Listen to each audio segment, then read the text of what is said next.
हे पहा मैत्रिणींनो, साडीचा वन पीस आहे. मी पदराचा ड्रेसचा पुढचा भाग बनवला आहे, त्याला टक्स देऊन. नंतर आपण ब्लाऊजला पॅचवर्क डिझाईन बनवतो तशी पॅचवर्क डिझाईन बनवली. साईडनी समोसा लेस लावली आणि खूप सुंदर असा लुक आलेला आहे.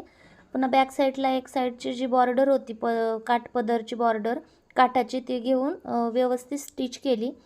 नंतर ती जॉईन करून घेतल्यानंतर त्यालासुद्धा गळा कटिंग केला आणि वरच्या साईडला अस्तरचा गळा कट करून ठेवला होता. तर नीट सेंटरला ठेवल्यानंतर गळा जॉईन करून पलटी मारायचा आहे. व्यवस्थित जॉईन केल्यानंतर थोडासा कट लावायचा म्हणजे गळा व्यवस्थित पलटी बसती गळ्याला.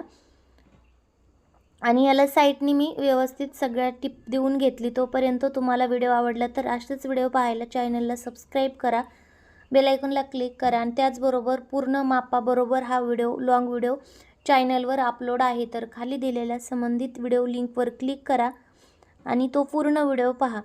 तर चला मग आपण अशा प्रकारे बॅक साईडचे ड्रेसची डिझाईन तयार करून घेतली. नंतर 2 टक्स मारून घेतले गळ्याला आणि ड्रेसच्या ज्या खालच्या साईडचा घेर असतो कमरेपासला आपल्याला, त्या घेरला व्यवस्थित 1-1 इंचाच्या जेवढी साडी कट केली होती तेवढ्या साडीला 1-1 इंचाचा घेर पट्टी देऊन घेतली, म्हणजे प्लेट देऊन घेतल्या व्यवस्थित. घेर खूप छान झाला आणि ड्रेस फिटिंग केल्यानंतर ड्रेसचा पूर्ण लुक खूपच सुंदर आहे. तर तुम्ही पाहू शकता अशा प्रकारे काही लुक आहे. व्हिडिओ आवडला तर चॅनलला सबस्क्राईब करा. चला भेटू नवीन व्हिडिओमध्ये.